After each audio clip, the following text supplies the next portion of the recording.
baratubabaje. Nimba hari abantu b'abagome, iki gihugu cyaha hirya kirimo abagome. Baradukubise hirya hariya nahabonye ubugome buhambaye.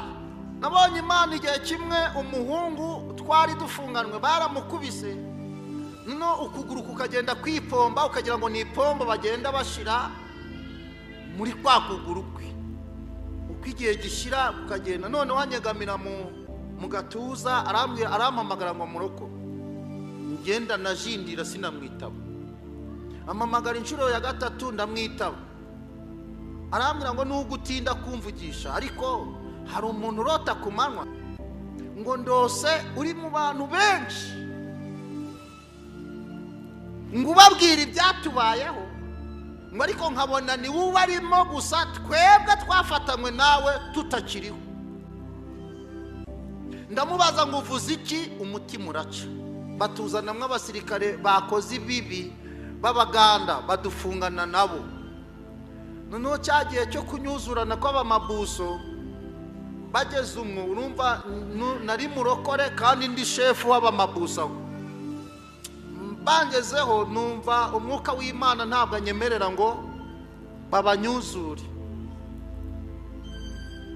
Noneho kuko nakunda muri iyo mabuso nakoreshaga igiswahili, bo barabyumva baranabimenya. Noneho bankunda cyane kuruta ukagira ngo ni nk'abo twavuye indimwe. Bari batatu, barabagemurira, bakajya bamba ibyo kurya, bakagira gute. Numva ubuzima buraje, ariko nubwo buje ndi muri mabuso.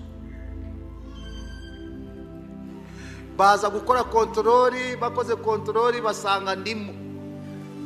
Baransohora njya gusobanura icyatumye ndaho. None ahubwo ubusobanuro bwanjye bubabunshiriye ubu igihano cy'urupfu.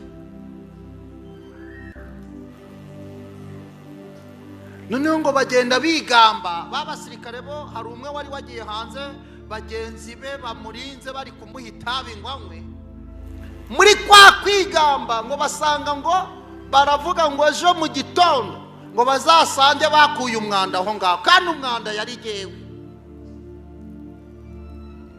Kubera neza nabagiriye, nabo baraza baravuga ntidushobora kumva upfuye kandi twamenya amakuru y'urupfu rwawe, ahubwo mu gitondo turakubitiza imabuso n'izisakuza ziratera abaturinze kuza kureba icyo tubaye. Niba tugeraho turavuga ko ibyo twihagarikamo byuzuye.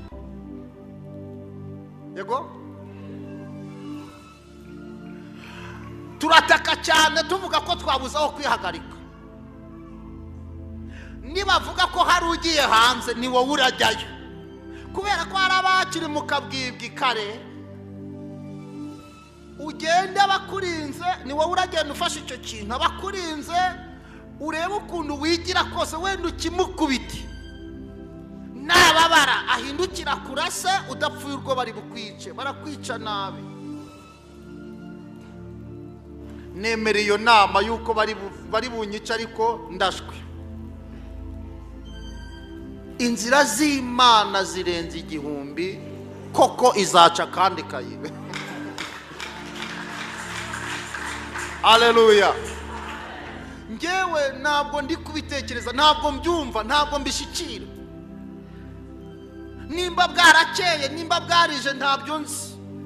Nge numvise urusaku ruvuga no gufata cya kintu nsohoka. Ngeze hanze nakandagira ukagira ngo namahwa ari kunjomba mu kirenge. Nakanuza amaso ngasanga wapi simba.